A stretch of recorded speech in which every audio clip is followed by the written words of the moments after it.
జిల్లా రాయచోటిలో కూటమి ప్రభుత్వం డైవర్షన్ పాలిటిక్స్ చేస్తోందని రాయచోటి మాజీ ఎమ్మెల్యే శ్రీకాంత్ రెడ్డి ఆరోపించారు. రాయచోటి పట్టణంలోని వైసీపీ కార్యాలయంలో ఏర్పాటు చేసిన మీడియా సమావేశంలో ఆయన మాట్లాడుతూ మాజీ మంత్రి అంబటి రాంబాబుపై టీడీపీ శ్రేణులు విచక్షణారహితంగా దాడి చేయడం అత్యంత హేయమైన చర్యగా అభివర్ణించారు. పోలీసుల సమక్షంలోనే వేలాది మంది అంబటి రాంబాబుపై దాడి జరగడం వెనుక అసలు ఆంతర్యం ఏమిటని ప్రశ్నించారు. అంబటి రాంబాబు ఘటన మరవక ముందే బీసీ నేత జోగి రమేష్ ఇంటిపై పెట్రోల్ బాంబులతో దాడి చేయడం ఎంతవరకు సమంజసమని నిలదీశారు. పోలీసు ప్రభుత్వ అధికారులు రాజ్యాంగానికి లోబడి వ్యవహరించాలని, చట్టం ముందు అందరూ సమానమే అన్న సూత్రాన్ని పాటించాలని ఆయన స్పష్టం చేశారు. తప్పు ఎవరు చేసినా శిక్ష ఒకేలా ఉంటేనే చట్టాలపై, వ్యవస్థలపై ప్రజలకు గౌరవం పెరుగుతుందన్నారు. ఏ ప్రాంత మనోభావాలు కాపాడుకోవడానికి ఆ ప్రాంతాన్ని చేసుకోవడం కోసం వాళ్ళ యొక్క ఇంట్రెస్ట్ ని బట్టి ఉంటుంది. మరి వైసీపీలు మాట్లాడలేదన్నటువంటి మాట మీరు చెప్పేది వాస్తవమే అయితే, మరి తెలుగుదేశానికి సంబంధించిన అధికారంలో పార్టీ ఉన్నటువంటి జిల్లాని తీసేసిన వాళ్ళెందుకు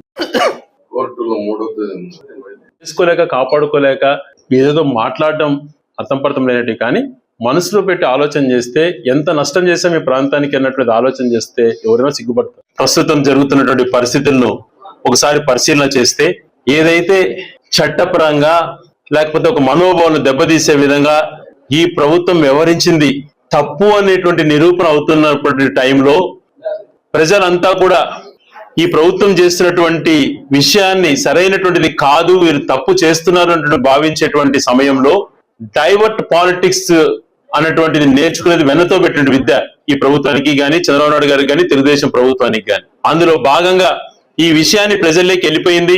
ఒక పక్కన మేము ఏదైతే లడ్డులో, పవిత్రమైనటువంటి లడ్డులో అనిమల్ ఫ్యాట్ ఉంది, ఫిష్ ఆయిల్ ఉంది, పందికొవ్వు ఉంది అని ప్రచారం చేసినటువంటి తప్పు అని తేలింది. మరొక పక్కన మిగిలిన అంశాలు కూడా ఏదైతే వాళ్ళు ఎన్నికల్లో హామీలు ఇచ్చేటని నెరవేర్చేటివన్నీ కూడా పక్కకు పోయాయి. ప్రజలు ఇవన్నిటినీ కూడా అసహించుకుంటున్నారనే భావనలో ఏదో ఒక రకంగా డైవర్ట్ చేయాలా అని చెప్పి నిన్న కాపు నేత అయినటువంటి అంబటి రాంబాబు పైన విచక్షణరహితంగా దాడి చేయటం, దాడి చేసేటువంటి సమయాన్నే దాడి జరగక మునిపే పోలీసులకు ఇంటిమేషన్ వచ్చింది. పోలీసులు వెళ్లారు. పోలీసులు వచ్చినా కూడా, అదనపు బలగాలు తిరిగినా కూడా వేల మంది అక్కడికి వెళ్ళి మరి ఆ వచ్చినట్టు బలగాల సపోర్ట్ కూడా తీసుకున్నారేమో తెలియదు, కానీ దాదాపుగా 7 గంటల నుంచి 10 గంటలు అక్కడ దాడి చేయడంలో అంతర్యం ఏంటి? ఇది ప్రభుత్వం యొక్క నిర్ణయంతో జరిగినటువంటి దాడిగా కనపడడం లేదా? ఒకవేళ గత 5 సంవత్సరాలలో గౌరవ్ పట్టాభి గారు తీసుకోండి, లేకపోతే మిగిలినటువంటి నాయకులు అందరూ కూడా తెలుగుదేశం వాళ్ళు, ఇన్క్లూడింగ్ పవన్ కళ్యాణ్ గారు, చంద్రబాబు నాయుడు గారు కానీ, లోకేష్ గారు కానీ, వీళ్ళంతా కూడా వాడిన భాషను ఒకసారి పరిశీలన చేసుకోండి. చంద్రబాబు నాయుడు గారు జగన్ గారి పుట్టుకే తప్పును మాట్లాడారు. వాళ్ళ తల్లి, వాళ్ళ అమ్మ మొగుడా, వాళ్ళ తల్లి మొగుడా ఇష్టానుసారం మాట్లాడారు. లోకేష్ గారు అయితే 2 అడుగులు వేసి లండన్ లో ఆయన ఆ పదం కూడా నేను వాడకూడదు, వాళ్ళతో ఉన్నాడా అని మాట్లాడారు. పవన్ కళ్యాణ్ గారు ఒరే జగన్ నిన్ను పాతాళలోకానికి తొక్కుతా అని మాట్లాడారు. చాలా తక్కువ, ఎందుకంటే వాళ్ళు మాట్లాడిన పదాలు కూడా నేను చెప్పలేనటువంటి పరిస్థితి. అంత ఘోరంగా మాట్లాడినప్పుడు కనపడినటువంటి బాధ వీళ్ళకి ఈ రోజు కనపడిందే.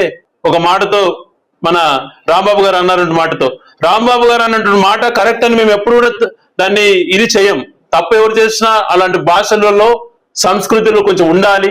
మరి గతంలో మీరు మాట్లాడిన మాటలకు మీకు ఏ శిక్ష చేయాలో ఒకసారి ఆలోచన చేసుకోండి. దాన్ని దృష్టిలో పెట్టుకొని మీరు గతంలో చేసిన తప్పుదం వల్లే కదా ఈ రోజు ఇట్లాంటి జరిగాయి. మీరు ఆ దాడి ప్రోత్సహించడం మీకు ఏం హక్కు ఉంది? ప్రభుత్వమే చేయించేటువంటి పరిస్థితికి దిగజారినప్పుడు ఈ వ్యవస్థల పైన నమ్మకం ఎలా ఉంటుంది?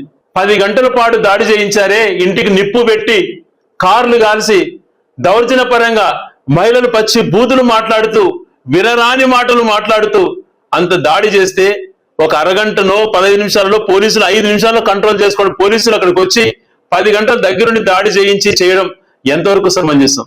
ఇది ఏ సిగ్నల్ ఇస్తా అన్నట్టు? నేను అందుకే మొదటి నుంచి అడుగుతున్న అధికారులను కానీ, పోలీసు అధికారులను కానీ, మీరు ఎన్నికైనటువంటి ప్రభుత్వం ఆదేశాల ప్రకారం కాదు పనిచేయాల్సింది, మీరు రాజ్యాంగానికి లోబడి పనిచేయాలి. ఈ భారతదేశ రాజ్యాంగాన్ని గౌరవించేటువంటి వాళ్ళైతే ఈ ప్రభుత్వం ప్రజల సొమ్ము శాలరీగా మీరు తీసుకుంటున్నారంటే దానికి బాధ్యత మీకు ఉండాలి.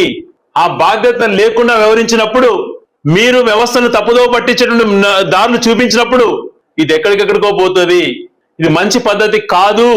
ఆ ఘటన జరిగి మరొక ముందే, ఆ దాడి జరిగినటువంటి సంఘటన అందరూ చర్చించుకునే లోపే బీసీ నాయకుడైనటువంటి, గౌడ సోదరుడైనటువంటి జోగి రమేష్ ఇంటిపైన దాడి చేసిన విధానం సభ్య సమాజం తలదించుకునే విధంగా, ఇంట్లో తన భార్య పిల్లలు ఉన్నారు, తండ్రి ఉన్నాడు, విచక్షణాత్మకంగా పోలీసులు ఇన్ఫార్మ్ చేసినా కూడా వాళ్ళు రక్షణ కల్పించకపోగా పబ్లిక్ గా పెట్రోల్ బాంబులు బాటిల్లో పెట్రోల్ వేసుకొని నిప్పు పెట్టి ఇళ్లపైన వేసేటువంటి సంస్కృతికి దిగజారారు అని అంటే ఛీ, ఈ వ్యవస్థను ఏమన్నారు?